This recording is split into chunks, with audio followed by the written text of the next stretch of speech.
What is up, everybody? It's Joe from JLW Games coming at you with another cool video. We're back in the Challenge Park, of course, in Wind Valley Park, and I know you guys are excited to see what's in store for the next season. So I'm excited, you're excited, we're all excited, so let's get into it. So when we left off last time, we built this awesome launch tower and Fireflight, and we moved an existing ride over to another section. Hurricane got moved over here to the storm area, which makes sense, and all was well. So we're just kind of improving the park. So last year I would consider kind of a slightly down year. We had a nice major new attraction over here with Fireflight, which looks fantastic, by the way. Hopefully some guests actually come over here and start riding it, because no one has done that yet. And I know I only have it at the Prestige is at 3, so hopefully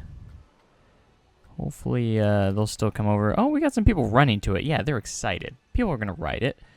People are all gonna ride it. They're excited. They're over there running, sprinting to it. So that's exciting. So anyways, going into this episode, I kind of really thought what I really wanted to do for this episode, and I got a comment, and I also thought this about doing this myself as well, but I also got a comment suggesting this as well, which I think would be cool for the time period that we're in right now. I feel like it could work potentially.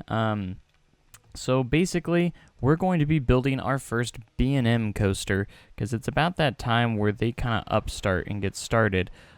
So over here, I already kind of got the idea of where I want to put this located already, and it's going to be in the storm section. I know, they're getting spoiled, already getting another coaster in the storm section, even though they just got one for year 10. But, however, this project, I think I'm going to take potentially 2 years to finish. I don't want to rush this project. You might start seeing me build rides and taking 2 years to build them, just so I have an extra time to do as much detail as I need to. So with this next one, I'm thinking about taking 2 years. We'll see where I'm at by the end of the year, and see if we're going to need to take that extra year or not. If not, then we'll go ahead and open up the next season. But like I said, it's already been a 3 to 4 year gap since our last coaster. So I think around the 5+ year range is about where we could potentially be for those gaps. So without further ado, let's get into it. And for the coaster that I'm thinking about doing is a B&M stand-up coaster. Something that you don't really see these days, but at the time period, this could work. So we're going to build this, and my idea behind this, you might have the same thoughts, is that maybe quite a few years down the line, we could potentially rebrand this into a floorless coaster, maybe give it a repainted job and everything like that, give it B&M floorless trains and everything like that. So but we're going to get into this, and I'm going to start on the layout and everything, and I kind of decided to go over here because we have some space, and I can easily get it connected with this path right here, and 2, I kind of wanted to build a little bit on this hillside, because I think that would also be kind of cool with the terrain. Make it kind of a terrain-based coaster. I think that would actually be kind of cool, and this would be our 4th roller coaster in the park, and that's pretty good, so I'm pretty excited. The other big request is to get a dark ride going. Trust me, I got something I'm thinking of. If we do plan on doing a dark ride, I am on. It is in my mind. I'll just let you guys know it is in my mind, but it takes a little bit of some planning, I guess you could say. But anyways, let's get into it. We're gonna build this awesome coaster right now. Let's do it.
second corkscrew is pretty slow.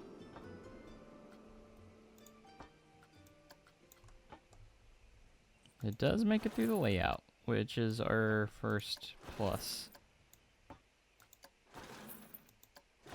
Alright, I'm going to click that one just a couple times, just because that's the auto connect piece.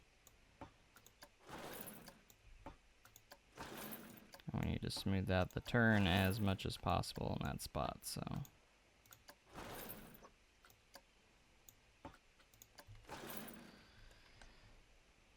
Okay, so not bad. The layout does look kind of weird, but maybe once I get some auto supports, or get some better supports in there, maybe it'll look a little bit better. We're going to go ahead and block section it. Friction multiplier, I'm going to go ahead and just tick down by a little bit. But, okay guys, here's our first POV. And I'm just going to see if there's anything else I need to do, cause smoothing-wise. First turn checks out alright. Excuse me. Let's get to the top here. I've never really done a stand-up B&M stand-up coaster that much.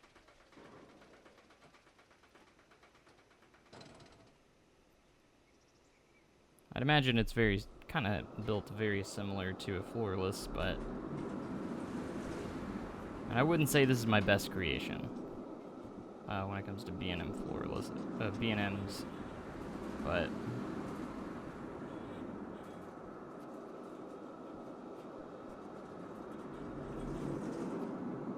pretty graceful. Again, I did put the friction down just a little bit, so it kind of whips through those corkscrews maybe a little bit better. This is the only part I'm really concerned is that super tight turn right there. But actually, on ride, it doesn't look bad.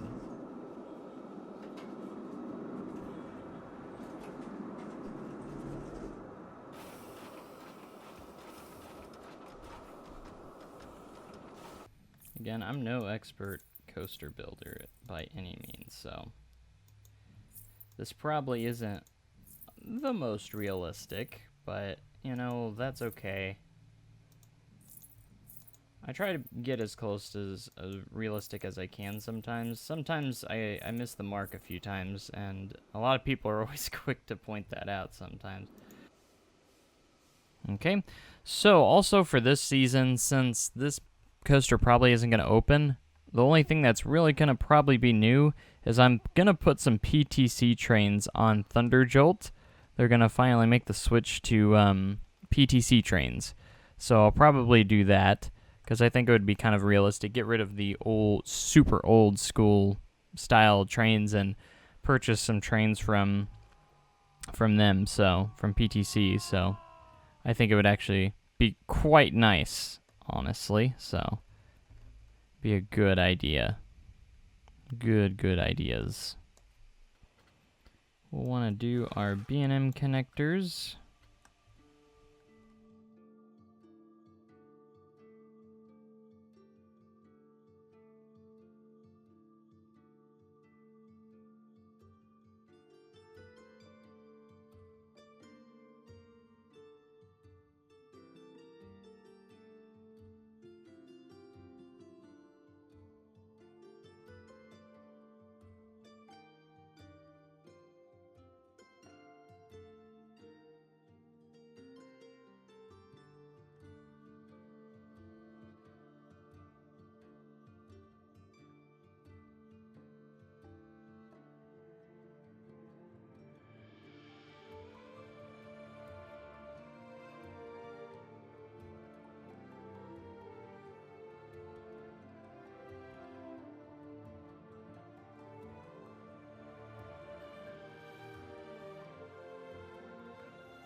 Holy crap, we're down to $32,000. I just realized that. What is going on with our financial situation? Out of nowhere, we're down to $32,000. All right, let's look into why we're in the negative every month. Shops and facilities are thousands, absolute thousands of dollars each month that we're losing. So we need to check into that first and see what we can do about it, because that is huge. Gulpy made a profit, so no issues there. These two usually make profits, no problem. Profit. Made a big profit. That's fantastic. In the negative. By 300 plus, so that one's not good. I'm gonna expect that this restaurant is still struggling.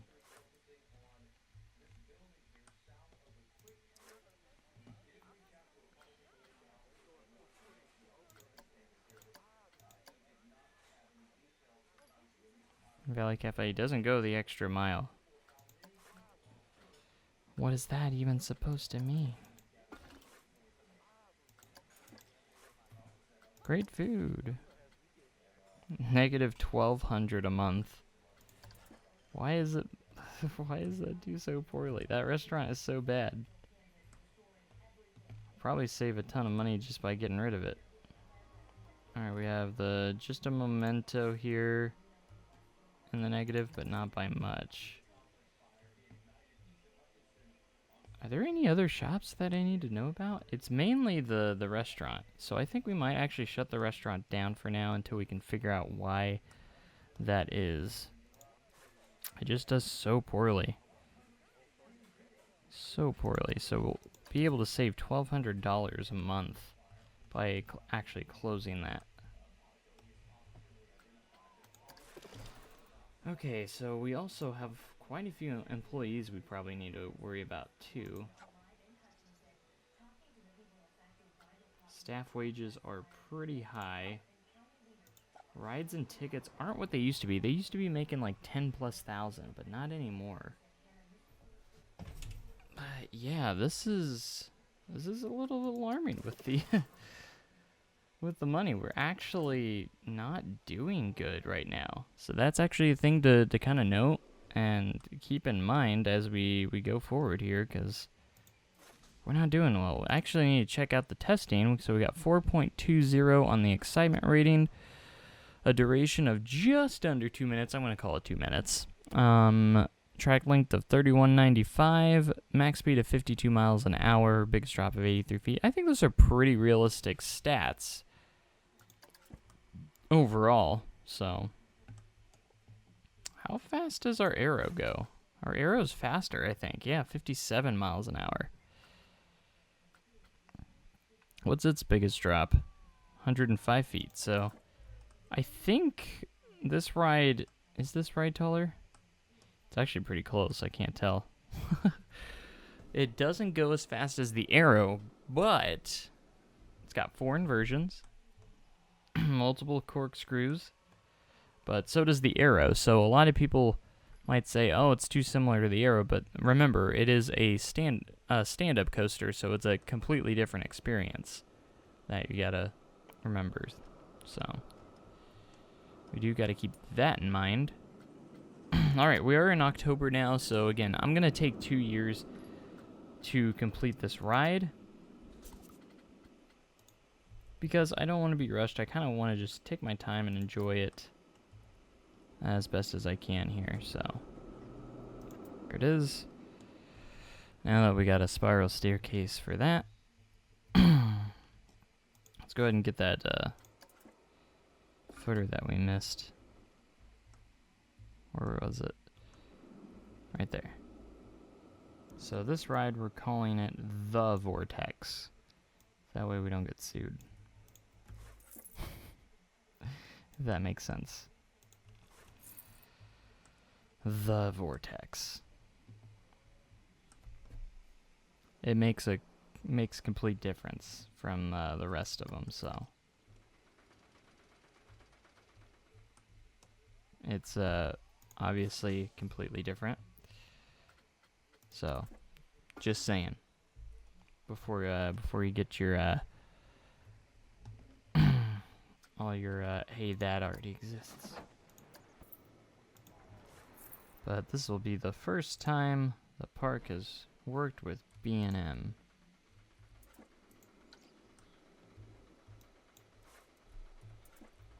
Of course, B&M was kind of just getting started at this time, I think. Alright, that's beautiful. Push that down just a smidge. And we're going to lay down some concrete, I think, on top. This is the exit side. Make sure we're going to put an opening there. And then for the exit, we're going to leave an opening at the end here. And we'll probably have a bridge go up and over the track over there. Go up and around and over. Is probably how we're gonna do it. Alright, we're gonna go ahead and place an entrance. Place an exit. So this is gonna come up right up against the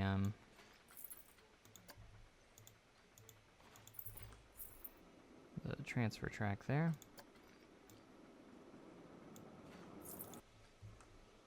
Now it just kind of depends on where we put that, because if we put the building back over here, we might have some difficulties with that. We're gonna close this and actually change to the PTC trains. You can see kind of the color they already have by default, which I think works just fine. If I show coaster name, it's going to go right there. Alright, let's see how this rides on its first day, on its first, or its new trains here.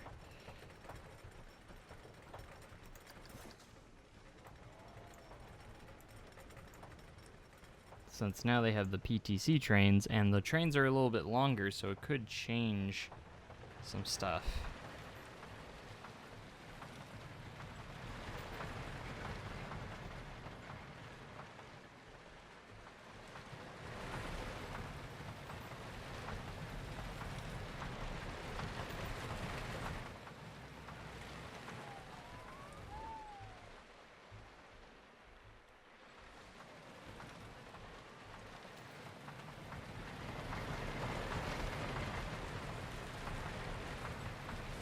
Sure it comes to a stop, which it does. And open. Alright, Thunder Jolt is ready to open back up, now with PTC trains, which is nice. Oh, I guess it does change. It did change just fine. So that's going to do it for this episode. As we continue to work on our brand new coaster, the next episode we're going to be focusing on the scenery and more support structures, maybe, and a little bit more. This episode, I know we probably didn't get as much done as you probably thought we did, but here, the coasters to look really good, you know. So hopefully it doesn't take more than 3 parts to get this coaster done. I'm hoping to have it done by the next episode. If we need to, we'll do a 3rd episode. Only if we need to. So, but anyways, thank you guys so much for watching, and I hope you guys enjoyed. Make sure you comment, like, and subscribe for more amazing content like this, and I'm going to catch you guys in the next video. Have a great day. Even cooler tomorrow. Thanks, and goodbye.